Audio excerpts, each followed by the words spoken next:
G'day and welcome to episode 80 of The Other Side Australia with Damian Coory. And this is the last of our 3 summer series episodes in which we've been bringing you the best bits from all our shows in 2021. And this is sadly our final show with Discernible. And the final show before I take off for 5 months to run my campaign for the Liberal Democrats for the Brisbane seat of Ryan. Now, I'll still be on social media a lot, sprouting my views, showing you bits of the campaign. So please make sure you are following me on Facebook and YouTube at The Other Side Australia, as we won't be on the Discernible platform next year. I'm also opening up my personal Facebook page for the election, so you can friend me there too. Back in March, in episode 27, my frustrations with the Liberal Party were at a peak. After losing the Queensland election to Anastasia Palaszczuk and Labor because they didn't sell a vision, didn't take a stand on COVID lockdowns, and played into woke identity politics and green ideologies, the Liberal Party faced another election, this time in WA. So of course they applied a completely different strategy, right? No, they doubled down on their cowardly political plays and fear, and this time it worked, right? No, they lost again, only this time they were almost completely wiped out.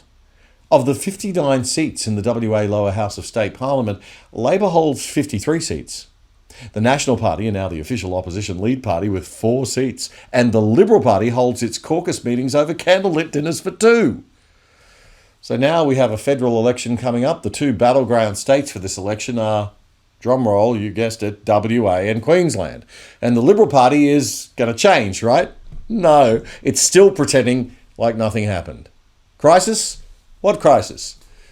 So I left them, and I joined the Liberal Democrats like hundreds of other people, including Campbell Newman, who's running for the Senate in Queensland, and John Ruddick, who's running for the Senate in New South Wales.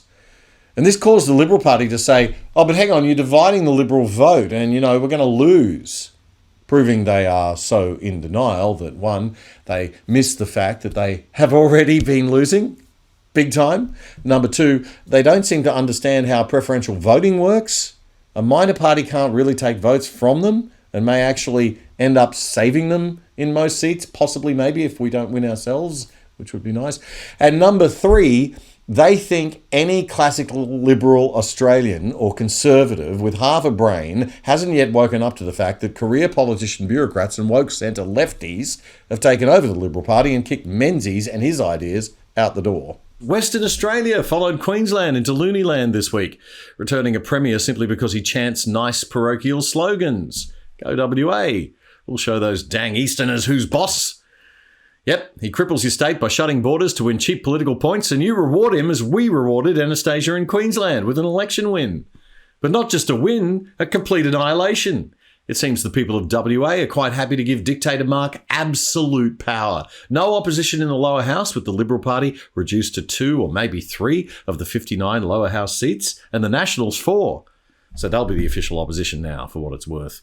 And in the upper house, you couldn't even vote to hold the crossbenchers, and at least force McGowan to do a little negotiating before ramming laws through for the next 4 years. Nope, he gets control of the Legislative Council too. Brilliant. Of course, the Liberal Party, the party that I must disclose I am a member of, is just as much to blame as anyone. Get woke, go broke, or in their case, completely disappear. The party organisation, which Liberal leader Zac Kirkup spent his entire concession speech talking about, here's a clue, Zac, nobody cares about the party politics and internal goings-on. They obviously would have learned that a surefire way to lose an election is to have absolutely no differentiation from the ruling party and to offer no alternative on the major issue of the day. They might have learned that if there had been, say, an election in another state where that tactic was tried and failed. Oh wait, there was one just 4 months ago in Queensland. And I thought the Queensland Liberal Party headquarters needed fresh talent. Can you imagine the meetings of the WA Liberal Party? Let's see, what strategy should we apply? Oh, I know. Let's use the one that just failed in Queensland. Oh, we'll double down on it, and we'll go even more left-wing and woke. Hooray! Unbelievable. The future of our state depends on a strong Liberal Party in opposition or in government, and I want to make sure we do all we can to support those members that remain over the next 4 years, because they're going to need us. There's only 2 of them left, Zac. It shouldn't be too hard to support 2 people. The blind spot is the size of a Mack truck with this guy. Honestly, too many years in politics and not enough in the real world. I think Sky News commentator James Morrow had the best commentary this week on the failings of WA and Zach. He decided to go and run and fight from the left. So, we had David Honey, the energy guy from the opposition, on the other week, and he couldn't answer any of the questions that we were talking about, why they were going to net zero in a mining state. Again, they played to the insularity of WA and, backed in, just as the opposition did in Queensland, and they lost too on border closures, which, of course, has been devastating to economies across the country. They haven't done anything to distinguish themselves as a centre-right party, which is, of course, what they need to do. My heart actually bleeds for all the candidates who lost and all the hard-working volunteers who do give a damn about the fact that WA is being run with very little focus on liberty or sensible support for small business and the jobs it creates. My Liberal friends, you're never going to win an election until we change the culture of the nation. Politics is downstream of culture. Until we call out the manipulation tactics of politicians like McGowan, Palaszczuk and Andrews, who play on people's fears and lack of understanding of economics, who buy votes by spending like a Kardashian with a platinum credit card, racking up debt, and chant parochial state of origin sports-style slogans in political debates just to win popularity, the market research will always tell you that the electorate wants more left-wing policies and lockdowns to keep them safe, because nobody is giving people any alternative, except Gladys. You could have copied Gladys since she won her election instead of copying the mob in Queensland who lost. You'd have to start to lead, of course, not just follow. Paint a picture, sell a vision, excite and motivate. And if you can't do it, get the heck out of the way so that people who want to have a crack and serve their country get the opportunity to do so. It's time for Liberal Party grassroots members in branches across Queensland and WA to do some turfing of the seat-warming career MPs and the failed state party execs who've been around long past their use-by date. It's fresh blood time, and the change can only start with the grassroots members. It's no good sitting around watching shows like this and getting mad at the woke kids and the destruction of our economy and entire value system. Join your party. Go to meetings, vote for talented people with proven CVs and life experience for a change, and help make the change happen.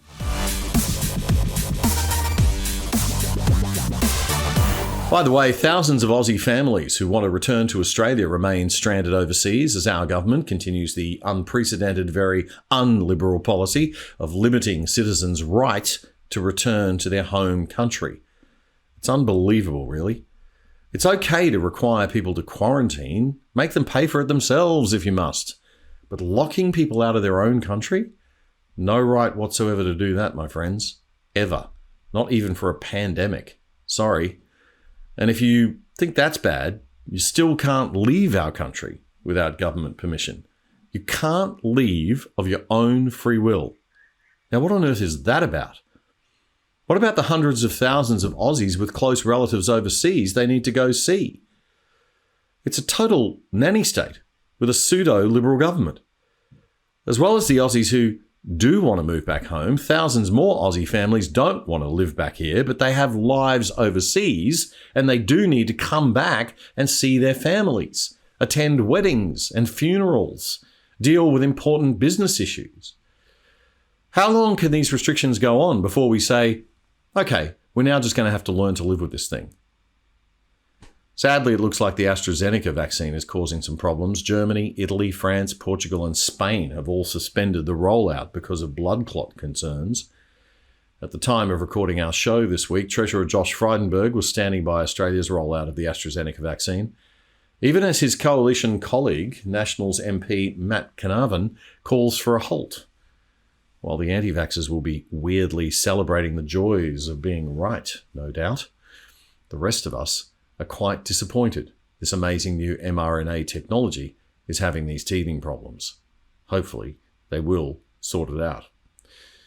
Meantime, in Hong Kong, where lots of Aussies live and work, more than in Townsville, I think, there's been a spike in the number of cases, up to 30. Schools have been closing, a new lockdown is in force, and the US consulate and a dozen or so other buildings have been ordered closed. Nearly 120 children and teens are currently confined in Hong Kong's COVID-19 quarantine camps out near the Disneyland site. But it's no amusement park. The kids can have one parent stay with them, but they're not allowed to leave their tiny donga-style rooms for 2 weeks. Some expatriate parents are angry about the policy after their children were deemed close contacts of a confirmed case at a school and ordered to quarantine, including an entire class of 8-year-olds from the main British international school in Hong Kong. That decision was later reversed, thankfully. It's interesting looking back, isn't it? How so little has actually changed in 9 months. Now, flashing back to June now, and the Victorian police had begun to clamp down hard on protesters, and we saw some disgusting decisions from state government depriving Aussies of their fundamental civil liberties and rights of free movement. This show is no fan of big government, as you probably know. We support classical liberalism, which basically says that without competitive pressure, performance will always slip. And any organisation will just start looking after itself more than its clients. So we prefer things to be run by the private sector and never in a monopoly, with lots of players and lots of competition to keep prices low, things working as efficiently as possible, service standards nice and high, and keeping management and staff on their toes.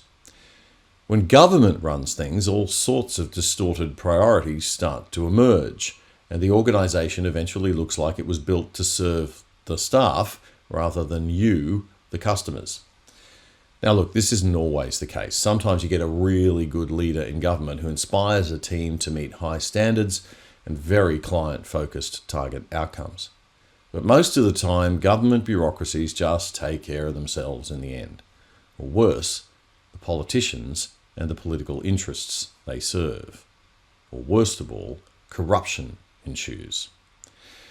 Well, this week we had the case of a Victorian family grieving the tragic loss of their 8-year-old son in a horrible accident, unable to have a proper funeral in country Victoria because of the idiocy of a few thick-headed, heartless technocrats in the Victorian Health Department, which these days, quite wrongly, has been given supreme power over all aspects of Victorians' lives under the current state of emergency.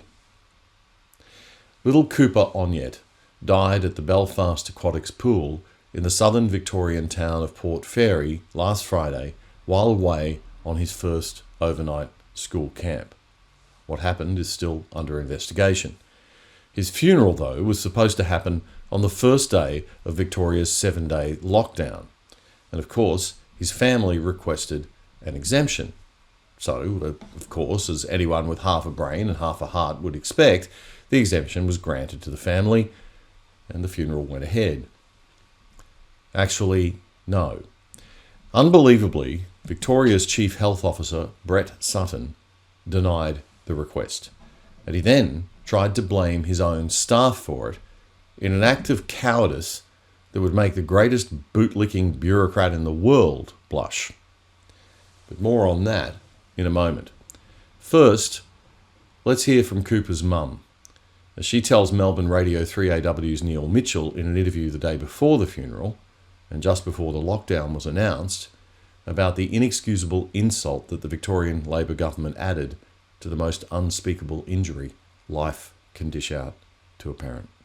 Yeah, we're just very shocked and quite angered, to be honest with you, that the whole entire state's being thrown down, and it's kind of, we really need our support tomorrow from family and friends to get us through this. That's Neil Mitchell on 3AW Mornings speaking to Sky Minan, the mother of 8-year-old Cooper Onyet, who drowned on a school excursion last week. So you'd expect any person with an ounce of humanity would just move heaven and earth to make sure this little guy's funeral went ahead and the family had all the support and comfort of whoever they wanted around them. But no, not this Victorian government. Not this pack of power-mad technocrats. Honestly, I don't have the adjectives to describe how I feel about these people. And the people who are ultimately responsible, Brett Sutton, Foley, James Merlino, they all seem to be shocking political cowards.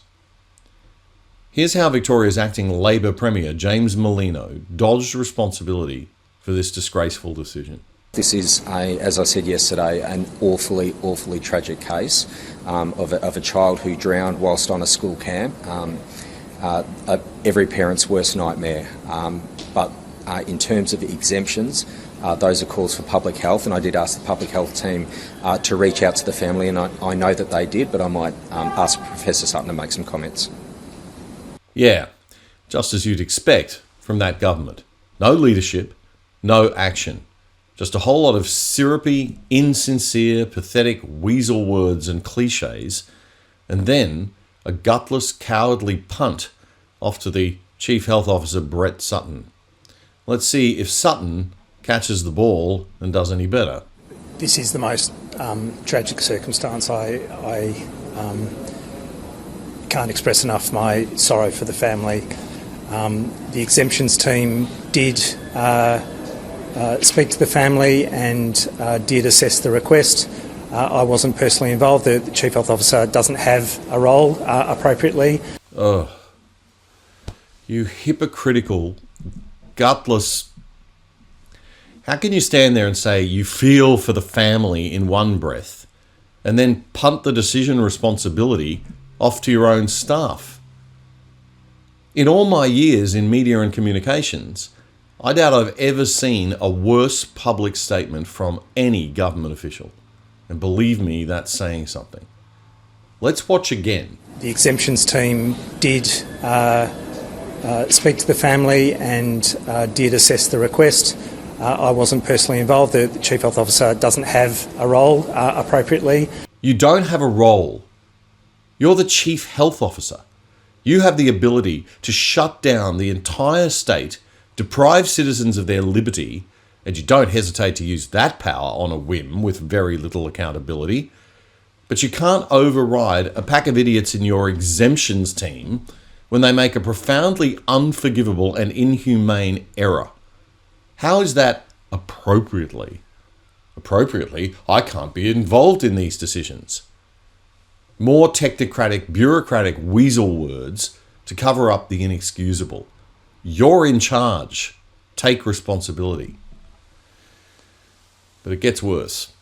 When Sutton was asked the rationale behind the decision, he said it had to do with, wait for it, equity. They had to be fair to all the other people having funerals. This is how perverse and demented left-wing equity thinking is, folks. We've just got to have equity. Everything's got to be fair all the time. How many other families do you reckon have just lost an 8-year-old in a tragic drowning accident? None. There's no need for equity in a situation like this. Dear God, man, how do these people get into these positions? And I understand that the request was declined. I think these are the most difficult decisions for the exemptions team to make. Oh, the poor exemptions team. No, these are not the most difficult decisions to make. They're the most obvious and easiest decisions. It's obvious not only what the right thing to do is, but what the only humane thing to do is. I think these are the most difficult decisions for the exemptions team to make, and it'll be weighing extremely heavily on them, but our thoughts are with the family at such extraordinarily difficult times. It's just disgusting. Your thoughts are with the family. Give me a break. You have no thought with the family, Brett. Not one single thought. If you're going to be an incompetent, overseeing an exemptions team full of heartless clowns whose decision-making ability borders on the psychopathic, at least have the guts yourself and the basic human decency to accept responsibility for your decision. You utter coward. As for the difficult decision weighing on the team, I hope it weighs on them. I hope it weighs on their consciences for a very, very long time. And I hope they one day work to become better people, because right now they're failing in the decent human being department. 8 years old. 8 years old. The family are grieving. His older brother. And this is what the government does for them. Okay, I'm sorry. This is one of the most upsetting stories I've ever covered on this show. And this, folks, is why we've got to remain sceptical of government. We've got to hold these clowns to account. So I'm going to make a plea to all Victorians right now, and particularly Labor voters. I know we don't have many of you out there, but I assume there are some people who like to watch this show that are still open-minded on the left. I really respect your ideology does come from a place of caring. You like socialism because it seems to be fair, right? And it seems to be sharing things around. Now, I don't share that ideology because I believe people are better served by freedom, they're better served by liberty, and we're better served by a society that rewards wealth creation for all. I believe in growing the pie, not worrying about how evenly it's divided. I'm a classical liberal. But I respect your right as left-wing thinkers to have an opinion. And I don't believe that most Labor voters are coming from a mean place. They mean well. So could I just ask you one thing? Please, at the next election, when it comes time to vote, Victorian Labor supporters, please remember this decision and this incident. Remember this example of what is the most horrible result and symptom of a government of gross incompetence. And please, just for one election cycle, vote for the other mob. Please. What we've just seen here speaks volumes about that government. And it's completely unacceptable and inexcusable in modern Australia. Sorry, Cooper.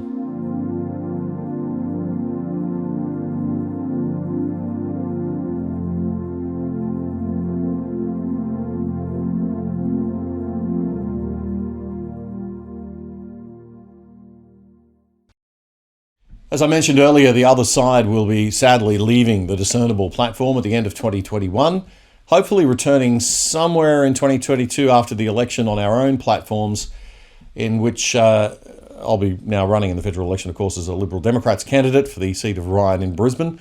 And I'm running to win because we have to bring real experience from outside of the political inner circle of Canberra elites to save this country.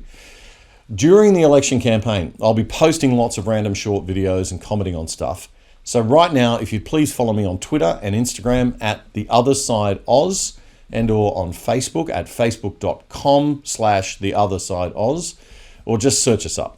Then be sure to click follow on Twitter to follow us and like on the Facebook page. The Facebook page looks like this. Now, we do strongly recommend that you continue to follow Discernible. Matt's still going to be producing some great stuff on both YouTube and Facebook. But if you're landing on a page that says Discernible, it isn't actually The Other Side anymore. So we do need you to go onto our own separate page. So you've got to find those pages. Be sure to stay in touch with me throughout 2022. It's going to be a lot of fun. During the campaign, I'll be posting behind the scenes stuff so you can see what a campaign is like. And then if you could kindly subscribe to us on YouTube, our YouTube page looks like this one. And again, you need to find our page, not our folder on the Discernible page. You've got to find the Other Side Australia page and subscribe directly to that and click the bell so you get notified when we put up new content. I really look forward to keeping in touch throughout 2022. And don't forget that you can always join our VIP WhatsApp list and have links sent to your phone when I upload new content. Just drop us an email at theothersideost@gmail.com, theothersideost@gmail.com, and we'll send you the link to opt in on WhatsApp. The Great Reset, the initiative of the World Economic Forum to build back better, and that's still going around the world, that phrase, build back better. America's got its build back better bill. It's crazy. It would have to be one of the worst marketing campaigns by any globalist organization ever. Absolutely tone deaf to the fact that so many people are sick of globalism and globalist organizations. This did not stop the power elites in business and government who make up the World Economic Forum, the WEF, from thinking that we'd all be thrilled at their plan for a new world order. I mean, why wouldn't we be? Steve Hilton is a former director of strategy for the former British Prime Minister, David Cameron. Since 2017, he's been hosting a weekly show on America's Fox News channel called The Next Revolution. Steve is a proponent of what he calls positive populism. He grew up quite poor in the UK, the son of Hungarian immigrants, but through grit and determination, he ended up studying philosophy, politics and economics at New College in Oxford. Now, I've been a fan of Hilton's show for a while, but earlier this month, he summed up in a short editorial very succinctly what it means to be a populist liberal standing up to the bureaucrats and technocrats that inhabit not just our government hallways these days, but our biggest corporate hallways too. Big corporations are just like big government, and they're just as bad for healthy capitalism and true free market liberalism.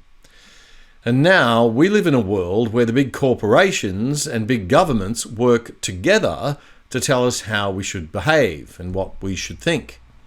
Or at least they try to. I'm an optimist. I believe in the human spirit, that the individualism and drive that makes all of us rightly suspicious of those who think they know what's best for us will prevail in the end. This was, I think, Hilton's best editorial ever. It was sparked by the fiasco over Fauci, America's equivalent of our arrogant bureaucratic chief health officers here in Australia, who it turns out may have been way too cosy with change of function viral research both at home in the US and in China. The technocrats, the bureaucrats, the pathetic politicians who indulge them, the fawning establishment media who elevate them, for years, for decades, they have been wrong, and disastrously so. Wrong on China, wrong on the economy, wrong on trade, wrong on immigration, wrong on endless war. Their globalist ideology brought the collapse of manufacturing, of decent jobs for young men. What is this new world they've built? These elites who cruise from each crisis they create to the next and the next and the next, without a shred of remorse or accountability.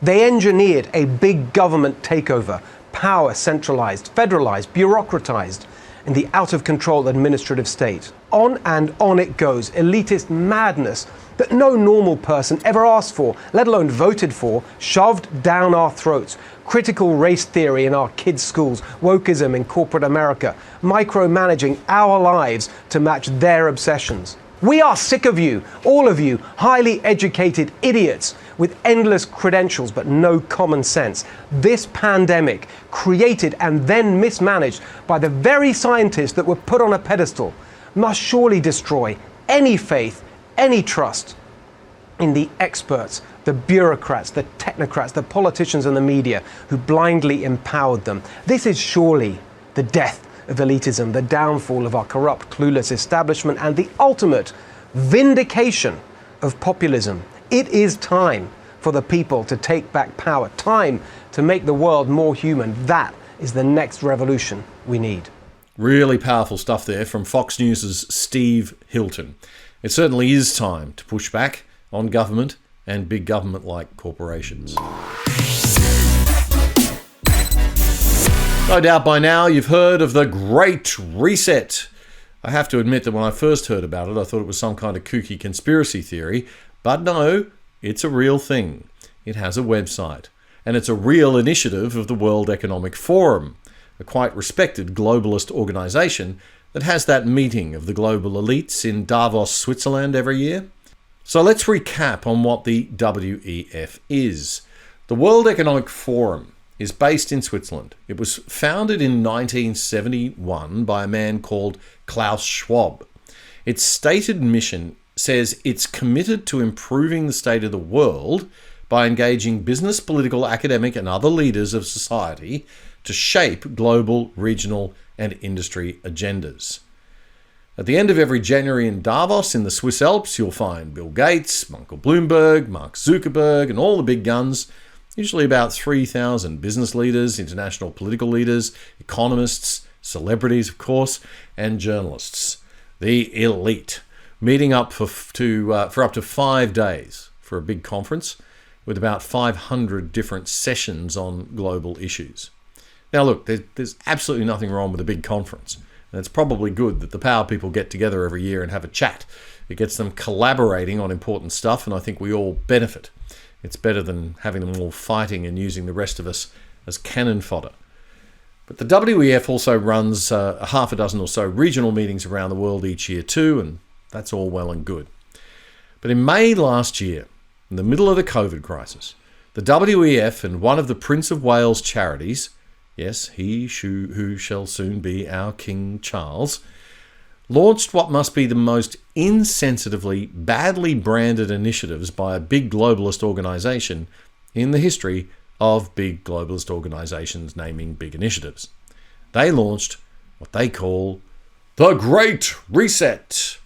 And here's some of the WEF's video explaining it all. The pandemic has radically changed the world as we know it, and the actions we take today as we work to recover will define our generation. Now is the time to think what history would say about this crisis. 2020 has been challenging on a lot of levels, as economic, environmental and societal frailties have been laid bare. But it's also proved that when we need to, we can act rapidly and restructure our lives. The recovery from the pandemic is an opportunity. We can see rays of hope in the form of a vaccine, but there is no vaccine for the planet. Nature needs a bailout. You don't want to go back to the status quo that you had before simply because it was the status quo that got us here. With everything falling apart, we can reshape the world in ways we couldn't before. Whoa there, Ms. Global Elitist voiceover lady. The world is falling apart? Well, no, actually. The world has, objectively, never been in better shape. Human lifespans have never been longer, we've never been healthier, and we've never had so much wealth. And it's working best in places where government is small, not large, where people are left alone, where business is free to make its own decisions to meet the needs of the market, and the market is all of us who get to vote with every dollar we spend to tell business what we would like them to continue to produce and what we don't want them to continue to produce, and we tell them how much we're prepared to pay for it. That's free market liberalism. It works brilliantly. The only thing that's falling apart is the amount of centralized control that the global elites have. They're trying to get it back. But do carry on. With everything falling apart, we can reshape the world in ways we couldn't before. Ways that better address so many of the challenges we face. And that's why so many are calling for a great reset. They are? Who exactly? Who on the planet has called for Klaus Schwab and the global elite to lead us into any kind of reset? Nobody. Here's the likes and dislikes for this video alone, which has almost 1 million views. So we can pretty safely say that the studio audience has been polled, WEF, and they're giving your great reset a great reject. But do carry on. A great reset? That sounds more like buzzword bingo masking some nefarious plan for world domination. Yes, it does sound like a nefarious plan for world domination. Probably because it is a nefarious plan for world domination. And the more they try to tell us it isn't, the more convinced I become that it probably is. Hands up, this kind of slogan hasn't gone down well. But all we really want to say is that we all have an opportunity to build a better world. And it's not surprising that people who've been disenfranchised by a broken system and pushed even further by the pandemic will suspect global leaders of conspiracy. Yes, we will. This is just too good, isn't it? No, look, really, that thing where we get 3,000 of the world's biggest corporations and governments together to come up with a plan to reset the world on your behalf, as a pack of unelected, disconnected, elitist idiots, and that we call the Great Reset, that thing? Yeah, well, it's not really what we said it was. We're just some nice people who want to get together and impose upon you all what we think is best for you. Because, we had some luck in business and politics, and now we think we're fit to rule the world. It's no biggie. Don't stress. Every one of us has differing priorities, values, and ideas. That's part of why solutions are so hard to come by, and why we all need to be involved in the decision-making. Because whether it's politicians, CEOs, academics, activists, or you, we're all about getting people together, even those you may not like, to sit down at the table and develop solutions that work for all of us. Enough. Honestly, the lack of self-awareness of these people is beyond astounding. They've taken the most tone-deaf initiative that nobody wants and turned it into an even bigger tone-deaf initiative that nobody wants. Thank God that the people have the good sense to smell a rat, and everyone on the left and on the right has rejected the thing unanimously. Now we just need Klaus and the WEF to fade off into the sunset and leave us all alone. You see, guys, we already have a forum to help us move toward a better world. It's called free market capitalism and free market liberalism. It won. It's the ideology that works and makes everybody richer and better off and freer. And big government ideology is the one that makes people poorer and less free, unless, of course, it murders them first. The 20th century was the test run for that. The game is over. Free market liberalism and capitalism won, and socialism and communism lost. We don't need to replay the test. Tens of millions of dead people will tell you who won and who lost. But you see, these elites, they hate freedom and they hate liberalism because they can't control everything. See, here's how liberalism works. You don't have little committees of elite globalists or bureaucrats or technocrats sitting around deciding what's best for everyone else. You have the humility to know that no small group of people probably knows what's best.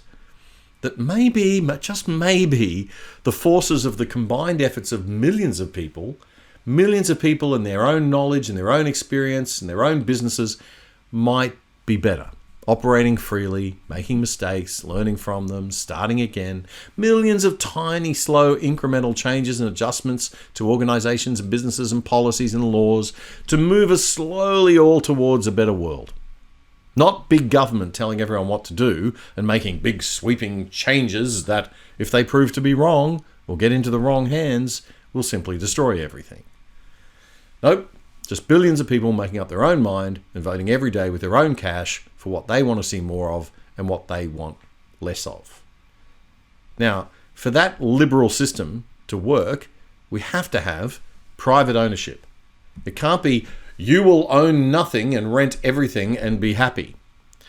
Private property and the role of government needs to be to protect our private property and make sure that the marketplace remains free and dynamic and fair by preventing monopolization by just a handful of huge corporations. Government also has a role to step in when the market fails and set up rules and regulations that are minimal but effective where necessary, and to police those rules and regulations under a democratic system for the benefit of all.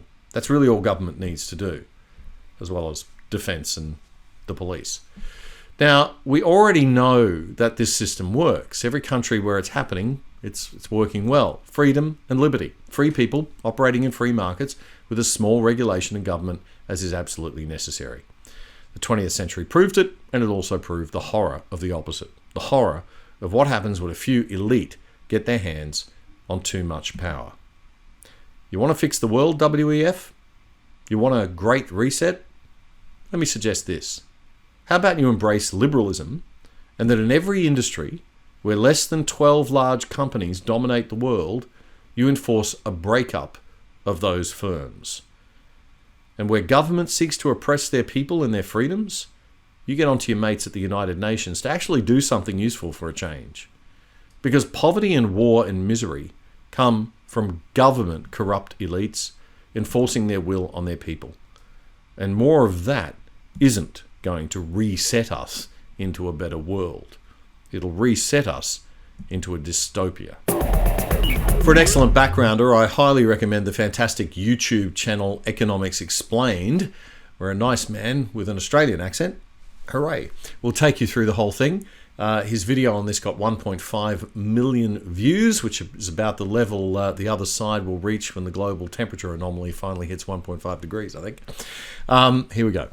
Never let a good crisis go to waste. Winston Churchill's famous words from the darkest days of World War II have taken on a more sinister meaning as the decades have passed. This quote was actually meant to be an inspirational message of hope to the British people, but these days, more cynical onlookers see that people with ill intent can use a crisis just as well as those who are virtuous. The Great Reset is a collective name given to a series of economic policies that are attempting to use the recovery from the coronavirus as a way to supposedly build a better, brighter, more sustainable future.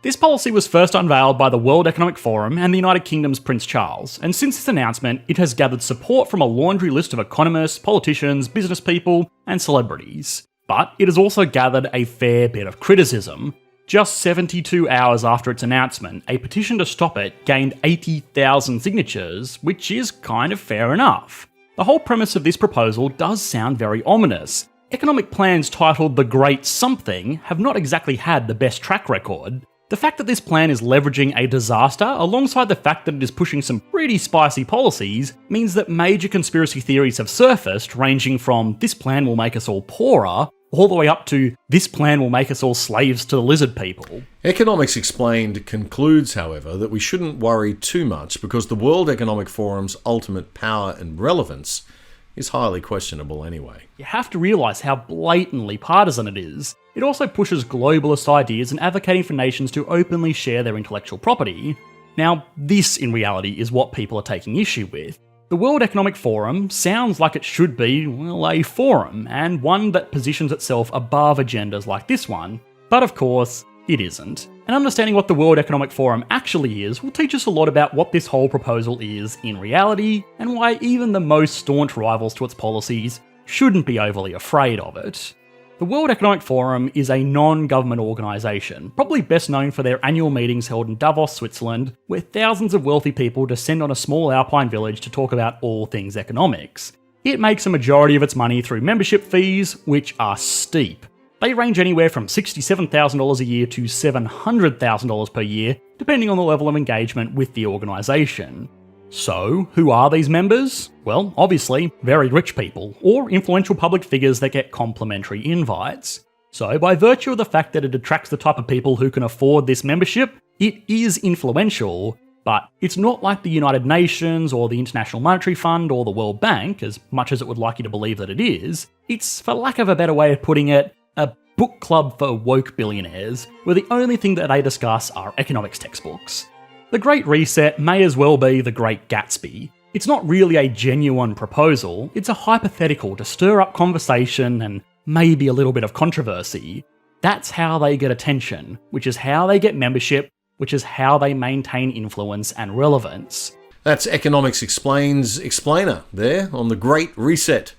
I highly recommend taking a look at that. It's excellent, and the link to it, the full thing, is in our program notes, as always. Well, the other side is all about the ideology of classical liberalism, something you don't hear much about in Australia anymore. And now that the culture is so left-wing and identity politics dominates our thinking in education and the mass media, even our so-called Liberal Party doesn't practice classical liberalism anymore, as regular viewers of this show know. I started this show about 16 months ago while working on the Liberal Party's failed Queensland state campaign. And I'm ending it as a federal candidate for the Liberal Democrats, the party of a number of ex-Liberals like Campbell Newman and John Ruddock, our Senate candidates in Queensland and New South Wales. David Limbrick is our Senate candidate in Victoria now, which is great news. The Lib Dems had been around for 20 years, though, and one of their early senators was David Leyonhjelm, who joined me for an interview on the show back in October, where we discussed some of the roots of classical liberalism. I thought this might be a fitting way to end the show for 2021 and end the year. Merry Christmas, everybody. Happy New Year to you and your loved ones. And I look forward to seeing you again in late January with my snippets from the campaign trail. So make sure you're following me on Facebook, YouTube, and Twitter. In the meantime, please catch up on old episodes you might have missed of The Other Side. I'm really going to miss doing this for a while, but we will be back in some form later. And if you're in the electorate of Ryan, please vote for me, if you so choose. And now that I've said that, Aussie regulations of the nanny state mean I have to say this. Written and authorised by D. Coory for the Liberal Democratic Party, Wrongbilly, Brisbane. There you go. Bye for now, and thanks for all your support this year. Well, this week I came upon an excellent article, opinion editorial piece that was written for the Spectator's online Flat White magazine, and it was from the senator or former senator for the Liberal Democrats for New South Wales, David Leyonhjelm from the Liberal Democratic Party. And Landhelm wrote this, which I thought was quite perceptive. As we inch towards learning to live with COVID, it's common to hear it said that the government is granting us more freedom. The mainstream media, particularly television, loves to tell us that if we follow the rules and do the right thing, we'll be rewarded with more freedom. This implies that our freedom is given to us by the government. We don't hear in Australia people suggesting a contrary view that freedom belongs to us and the government merely takes it away. Now, David Landhelm puts this in the perspective of two perspectives that are fundamental to philosophy. One is those who believe that governments are essential to create rules for our well-being, and on the other are those who view governments as a major threat to freedom. And this is best typified by the views of two philosophers from the 17th century, Thomas Hobbes and John Locke. I'm very, very happy to say that we have former Senator David Landhelm with us right now on the other side to tell us more about that. David, thank you so much for your time and for joining us today. Oh, Damian. Tell us, first of all, who Thomas Hobbes and John Locke were and what their views were. Well, they're both English philosophers. Thomas Hobbes was about 40-odd years older than Locke. He preceded him. He lived till the ripe old age of 90, which in those days was pretty phenomenal. John Locke was, as I said, about 40 years behind him. He was 1632 to 1704. He lived to 72, which is still not a bad innings in that era. They both wrote a monumental amount of work, and so there's a risk of over summarising and oversimplifying their work. But I think the essence is, as I wrote in that article in The Spectator, the essence of their contribution, at least to our current political philosophy, is where does the authority for a government come from? Right. And where do our rights come from? Do we have rights which we were born with, or do we have no rights? And the only rights we have are the ones that the government gives us. Hobbes had a very dismal view of society. One of his famous quotes was, "No arts, no letters, no society, and which is worst of all, continual fear and danger of violent death, and the life of man solitary, poor, nasty, brutish, and short." So in other words, he didn't think much of human beings. He was an optimist. Yeah, well, that's right. Well, John Locke was a realist, perhaps. Well, I don't necessarily agree, but John Locke was an optimist. There's no question about that. One of his famous quotes was, "All mankind being all equal and independent, no one ought to harm another in his life, health, liberty, or possessions." So big difference. Now, Locke's view was a man is basically industrious, just gets on with life and looks after what's theirs. But in order to protect private property, you need to work together. So Locke was the libertarian of the two, you would say, and Hobbes was what? Far more in favour of large government. Hobbes wasn't, I suppose, dictatorial in his thinking. He was more a matter of practicality, that you can't do anything by yourself. The only way you can get anything done is by having the government do it for you. In order to achieve that, you reach agreement with the sovereign and amongst yourselves as people, and the sovereign then says, "Okay, well, I'll grant you these rights. I'll allow you to do these things." Now, the significance of the differences between them might have remained minor, but for the American War of Independence. Right. So this really did form a lot or inform a lot of the thinking that was going on in America with the Federalists at the time, no doubt. They were fighting against the British to establish an independent country. They saw George III and the government of England as authoritarian, intrusive, not allowing freedom, no representation, all that sort of thing. Some of that was mythical. The truth is, probably one way or another, the American colonies would have become independent of England, irrespective. But that's the narrative that developed, and people like Thomas Jefferson and the others that were part of the independence movement wrote this Declaration of Independence, and Jefferson was the primary author. It was absolutely based on John Locke's views. And if you think in terms of the timing, John Locke was much closer to the American Declaration of Independence than we are now. It was only about, what was it, you're talking 100 years later. So it seemed more proximate in time. And as a consequence of it, we have the American Declaration that says quite clearly, rights are inherent, they're God-given. Now, you don't have to believe in God-given rights, you can just believe in inherent rights, or natural rights, some people call them. They're not given by the government, though, that's the point. And then it goes on to say you have the right to life, liberty, and the pursuit of happiness, which is a sort of a variant of what Locke said.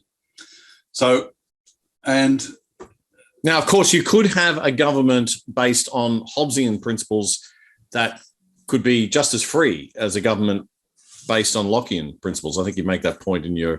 I do make that point in the article, that you could do that. Yes, you can have a Hobbesian society where you have a government which is kind, compassionate, benevolent, or any of the other things you'd like it to be.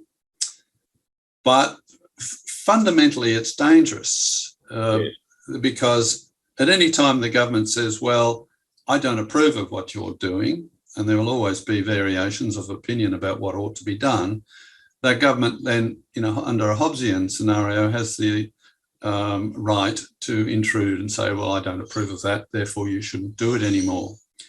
In a Lockean society, that's not the case. The Lockean government has to essentially justify every intrusion on our rights, and the people who are losing those rights have every right to push back and say, well, no, you're going too far, to remove the government, to remove the sovereign, whatever system of government it is, and replace it with another one. And so flash forward about 350 to 400 years, and here we are in Australia 2021, and this is the very issue, right?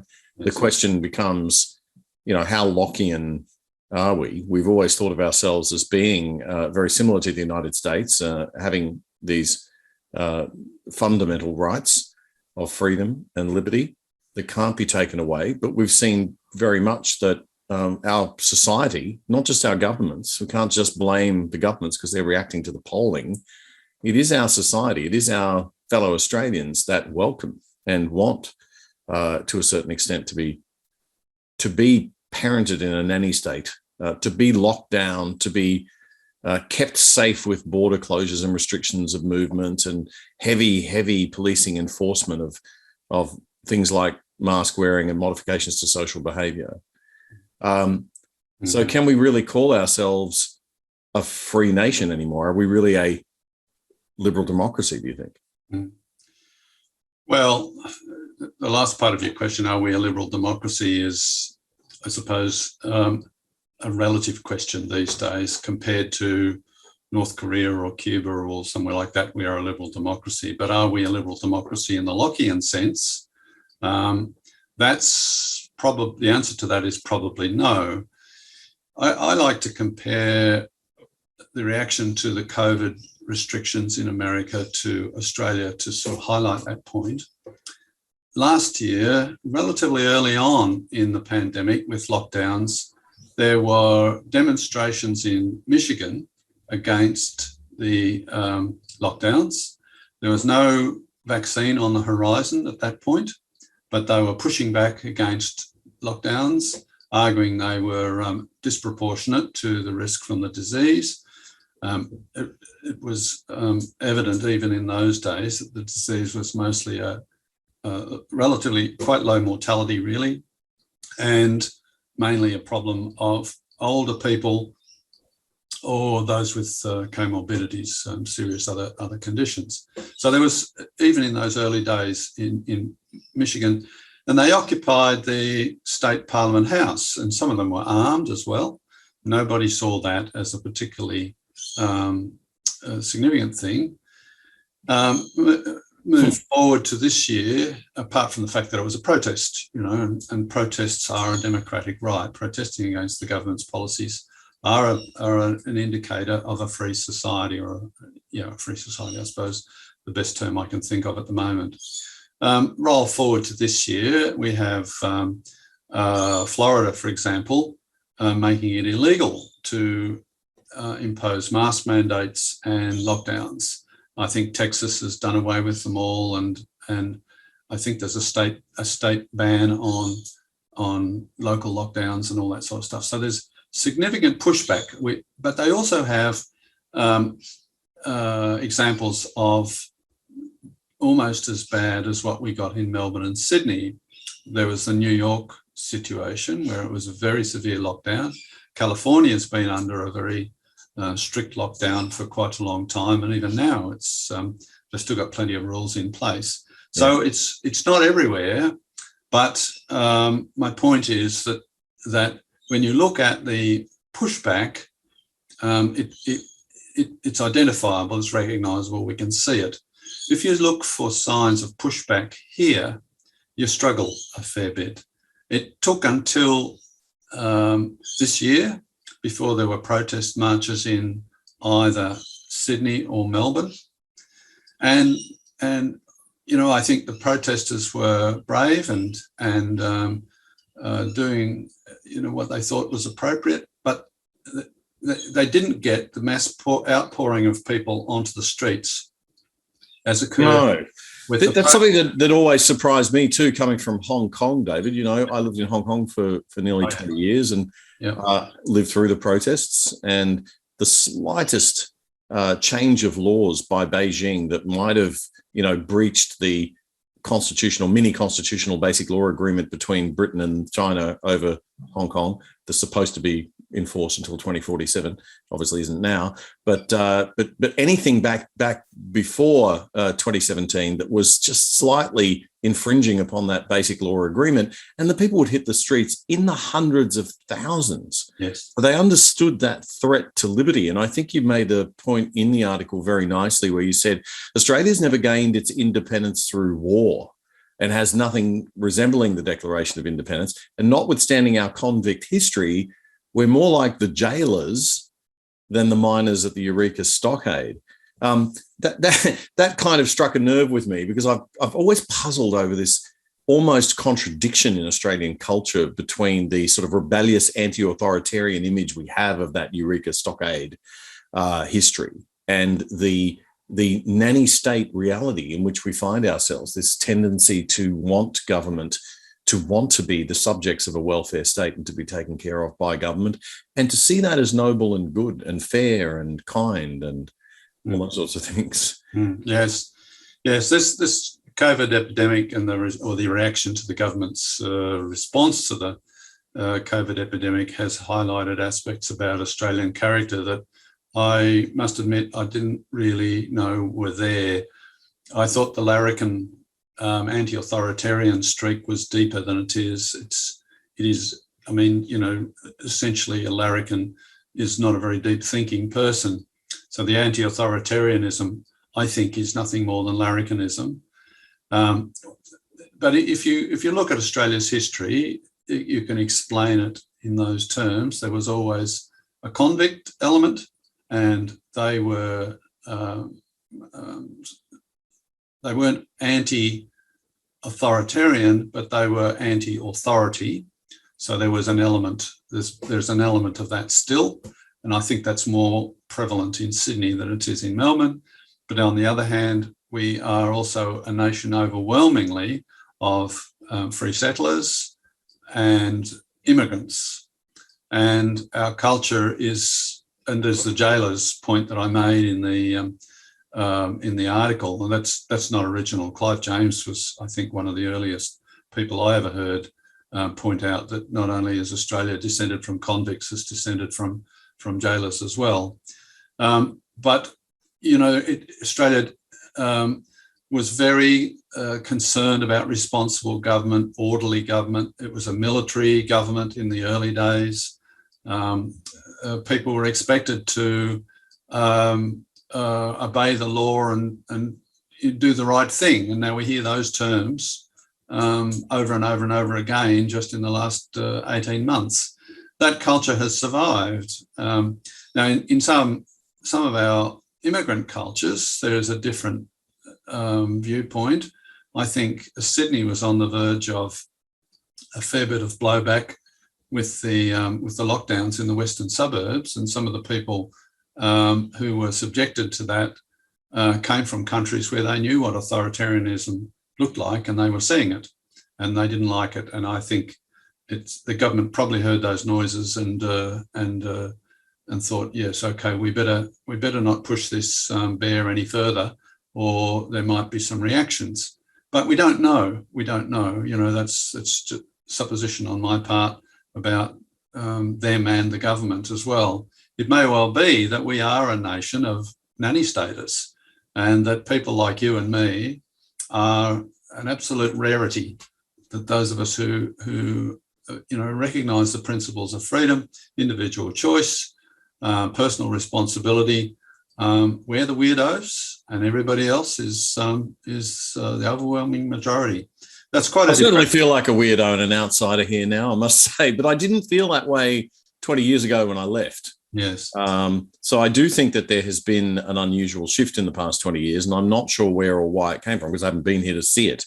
But I often say that, you talk to expats over that 20-year period in Asia or in other parts of the world, and they would comment on Australia sort of shifting slowly towards this more nanny state, I want government to take care of me, welfare state mentality. Yes. And losing its kind of entrepreneurial spirit and drive, and pontificating all sorts of reasons as to why that might be. But I guess, yeah, perhaps has always been there, as you say. Does it worry you for the future? Absolutely worries me a great deal. When I see the looking the other way or the excuses for the police brutality, both in Victoria and New South Wales, the only reason we didn't have equal brutality in New South Wales was because the police were more successful at preventing the protesters from actually turning up to the protest. Oh yeah, they were just as fierce, and we saw the Liberal Party government go just as hard, right? Yes. They were there's no excuses there. Yeah, they were going in to crack heads, and they were going to beat the protesters up, and then they were going to blame the protesters for the violence. It was a well thought through strategy, all prepared, all ready to go. And so just because it was worse in Victoria doesn't excuse us in New South Wales. But the looking the other way in most of the media, the excuses that I heard from otherwise normal people has alarmed me. I mean, we have never in our past, certainly not in my memory or even my historical memory, seen a society where police beating up people, shooting people in the back, attacking elderly people, for such minor things. It's disgusting. It's profoundly disgusting. It's disgraceful. It's an absolute disgrace. I scarcely recognise the country. I've been well aware of the nanny state situation. I actually chaired a nanny state inquiry, or a Senate inquiry into the nanny state when I was in the Senate. We looked at a whole series of nanny state issues, and there was no shortage of them. I had lots of submissions, and there were plenty of people lining up to talk about their favourite imposition that achieved no purpose. But very, very few of them joined the dots between their issue and and everybody else's issue and looked for the common thread. What is it about our society, our government, our thinking, our politics that says one day it's okay to force you to wear a bicycle helmet, another day it's okay to force you to wear a mask or to beat you over the head when you don't wear a mask? What is it about our society that says that these things are okay, and personal responsibility is not our expectation? Some of it can be traced to the welfare state. We know, for example, that expectations of government being there to look after you, provide a safety net for you. They developed in the UK post-war period in the 50s and 60s, and in Australia they were there, but it was only during the Whitlam government onwards from 1972 that they became overt, I suppose, in Australia. But boy, are they overt now. And yes, we've gone way beyond safety nets in welfare, yes. Right? We left that long ago. Yes. We're now into sort of entitlement phase. I'm entitled to this, and we're probably heading for a universal basic income type model. But it's interesting. I wonder if you see the United States, people leaving California to live in Texas for ideological reasons. And I wonder if we're going to, is Australia just one big California with no Texas to go to? Where will people go? There's a great deal of discussion in social media now about people wanting to get out. Where will they go? I think many will choose a less well-developed country, simply because even if the intention is there to impose a nanny state and regulate them in the same way that it occurs here, there isn't the resources to do it. And so Thailand, for example, is a possibility. One of the countries that I used to look at as an alternative to Australia is New Zealand. And on the Cato Freedom Index, New Zealand always comes out close to the top, higher than Australia.